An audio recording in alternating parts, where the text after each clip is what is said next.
to reality. Sorry about that. Barley grapes. So I'm going to have a look at the effects of alcohol on the liver. And yes, just to see if barley, grapes, potatoes and wheat are best distilled or non-distilled. And see what happens when we drink a bit of alcohol. So this is taken from the British Nutrition Foundation, and because units of alcohol is something I think that are a bit misleading, because you can't equate them to anything really. And when you get the if you'd like the slide handout, this one shows calories, which I think often people can get more of a handle on than a unit. But the drinks vary normally from about 2 to 3 units each. Some of them are lower. And of course, what we get with alcohol is calories, but no nutrients really. There isn't anything particularly, there's no proteins, there's no carbohydrates as such, but there is sugars, which is why they can contribute to unwanted weight gain. So seeing what happens when we actually consume them. So the NHS guidelines are that they define drinking more than 14 units a week regularly as an excess. And in the UK, that to binge drink is having more than 8 units of alcohol in a single session for men and 6 units of alcohol in a single session for women. So more for women than, say, half a bottle of wine, and more than, say, 2/3 of a bottle of wine for men. And so, of course, that varies because the bigger you are, often the more tolerance to alcohol you have, which is why men have a greater tolerance for alcohol. But what's really interesting about women is that if they are still producing hormones and they still have some cycle, even if it's not a menstrual cycle occurring, that there is still some hormonal effect going on, because we still produce hormones from the adrenals that sort of take over from the ovaries after menopause, that in the second half or second phase of a cycle, women actually metabolize things like alcohol and caffeine much more slowly. So you could think of that as being sort of from the full moon to the new moon, whereas from the new moon to the full, we could probably tolerate more. We can detoxify more easily. And so the speed of drinking in a drinking session can also alter the effects of the alcohol.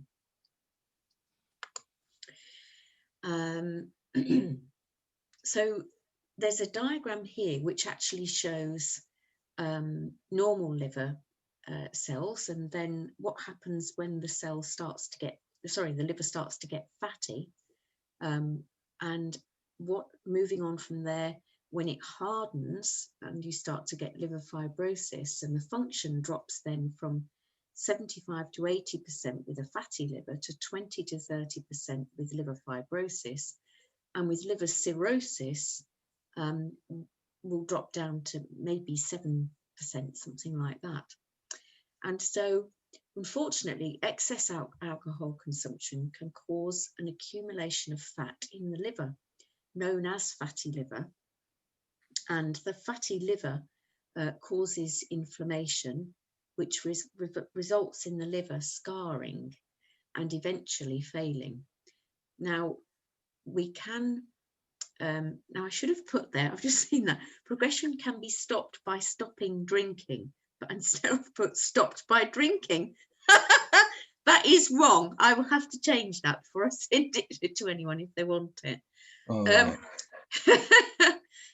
So you can't stop that by drinking. It's stopping drinking. But whoops. Anyway, the reason that alcohol consumption causes fatty liver is that ethanol in alcohol is very similar to fructose or fruit sugar, which is why we shouldn't really drink lots and lots of fruit juice. And once they're ingested, once we ingest it, sorry, our tissues can only metabolize about 20% of the alcohol, which leaves 80% being delivered straight to the liver, where in order to break it down, it metabolizes it straight to something called acetaldehyde, which stimulates de novo lipogenesis, which is production of triglycerides or fats. And so this is why the fats can start to build up in the liver if it can't get rid of them. So you might be asking the question, well, isn't moderate drinking beneficial? Because they often say that it is. Oh yes, drink a glass of red wine every day, because it's a very healthy thing to do. And most people would agree that heavy drinking, binge drinking, or drinking during pregnancy isn't a great idea. But they have done quite a long-term study over 17 years with nearly 10,000 people. And the study shows that there appears to be a beneficial effect, but only for people who are not taking good care of themselves already. So they named the study, Who Benefits Most from the Cardioprotective Properties of Alcohol Consumption, Health Freaks or Couch Potatoes? So it was a quite large study over quite a long period of time. But their definition of a health freak, the researchers, was someone who exercised for 30 minutes a day, who didn't smoke, and who ate at least one portion of fruit or veg a day. So even if you ate an apple daily, that defined you as a health freak, even if that was the only bit of fruit or veg that you ate. So it appeared that moderate drinking appeared to protect against heart disease, and that's partly due to its blood thinning effect. But even light drinking, less than one drink a day, so that's not having a drink every day, has been found to raise cancer risk. And having one or two drinks daily did lower heart disease risk for our couch potatoes, but it had no benefits for our health freaks. This probably isn't a very good advert for eating well, is it? Now, unfortunately, drinking alcohol can contribute to hypoglycemia, that is, fluctuations in blood sugar, and sometimes low blood sugar, which means that, people's energy really drops. And the brain needs adequate blood sugar at all times to function well. So having low blood sugar affects your mental processes. And I've often perhaps spoken about this and the reason why we can get a headache if we get low blood sugar. Because when we get insufficient glucose for our brain cells, we can be prone to cravings, and things like alcohol, chocolate, sugary foods, because the blood sugar has dropped. But unfortunately,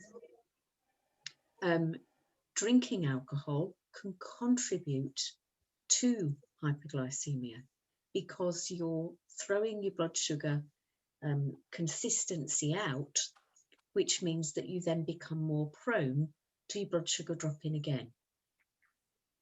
And what happens when your blood sugar drops and your brain needs a constant supply of blood sugar is that your blood vessels will widen. And that's so that you get a greater volume of blood to the brain, so that there's more sugar, even though there's not much sugar in the blood, there's more sugar in that bit of blood that's going up to the brain. But of course, when your blood vessels in the brain widen, there's not much room there, and you start to press onto the nerve endings in the brain, and that's what causes the pain of a headache. Or, we can get lights around the eyes, and aura around the eyes with migraine even. So what happens if we start to withdraw from alcohol is that, unfortunately, the liver and the body start to discharge excesses that they may have been carrying for years and years, and we get a bit of a detox happening, which means that we get we get cravings coming up, because the detoxification can bring on blood sugar drops, and when that physical discomfort occurs, that can be you can tend to think, well, I'm not going to stop. I'm going to carry on. And so if we drink regularly, discontinuing from it can be really quite uncomfortable at first. And so it's always a good idea, like most things, to reduce very, very slowly rather than take it out all at once. Even so that you might say to yourself, well, if I have a glass of wine with my meal, I'm not then going to carry on with the bottle after dinner. I'm going to stop once I finish my meal. And then you can slowly lessen the size of the glass, lessen the number of days that you have a glass of wine with the meal, so that you do it very progressively and deliberately, because it's actually true as well that things like alcohol can suppress emotional pain, and so that can make it quite an uncomfortable process as well. So having a look at why we might crave alcohol. Prostaglandins are short-acting tissue hormones that omega-3 and omega-6 essential fats help your body to make. And so if you are short of those, what can happen is that alcohol is one of those substances, like chocolate, like coffee, that raises your prostaglandins temporarily, or the prostaglandin effect temporarily, and so you get a feel-good buzz from it. But then, unfortunately, the next day you can get a low mood, because really, when you're deficient in that prostaglandin, you're constantly reinforcing a failure to produce it, because you haven't got the ingredients there to really make it, like the omega-3 and the omega-9, but omega-3 and omega-6, omega-6 in particular for this particular number one prostaglandin. And so eating food sources that have GLA or omega-6 in can start to reduce cravings, and gradually help the liver and brain restore itself. Oh, interesting. And so EFAs generally from your omega-3, from your omega-6, help reduce dependency and addictions of all kinds, because essential fats help increase the fluidity and the flexibility in your cell membranes, and your brain needs a good quantity of essential fats to keep your membranes in your brain elastic, and it also helps increase the electrical properties in the membranes in the brain. So the physical or the physiological and mental emotional effects of that are that people are a lot more stable under stress and tension. It makes it a lot easier. If you know people that fly off the handle, then most likely what they need is more essential fats, because then their day-to-day frustrations get easier to handle. So if you know somebody with a short fuse, then really what they need is their essential fatty acids.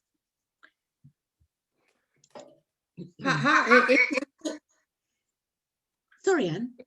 If you're taking fish oil, how much do you think you should take each day? Do you know, that entirely depends on the individual, and that's something we could have a chat about actually on Monday. And so it's almost like the thing to do is just keep gently raising it a little bit until the cravings stop, you know, and you feel like you're not needing something. So this is a quote from Michael Greger, who I pinched the study from about the 10,000 people. He wrote the book How Not to Die. He's a vegan and heavily promotes veganism, and he suggests that these substances are best eaten in their non-distilled form, and Johnny Walker is not a substitute for actual walking. So just to mention that I've got this available, an energy journey starting in March. It's really a learning experience that you can use for life, so that we are learning each week as we go along about the body and how it works, about the best way to nourish your body so that you're full of energy. You've got the energy to do what you want and what you need to do, to give you new ways of thinking about what's important for health and making healthy eating easy, so that you're just making small changes each week with no massive shifts or expectations, and putting all the good stuff in underneath to help support letting go of anything else. So I'm starting on the 9th of March on a Tuesday with the first group session, but you have a starting one-to-one session, 12 weeks of group presentations, which is about 75 to 90 minutes a week, a weekly one-to-one to help you implement changes for yourself, and you get the recording, the slide handouts, some information handouts, recipe and meal ideas, and a Facebook and WhatsApp group support. And these are a few of the testimonials that I've had from it, and what people have thought about it so far. Bit cramped, and I could only fit 3 on, but this is the course I've been doing, isn't it? It is, yeah. Yeah, a very good course. And I might tell you, if even I have a cleaner who comes once a fortnight,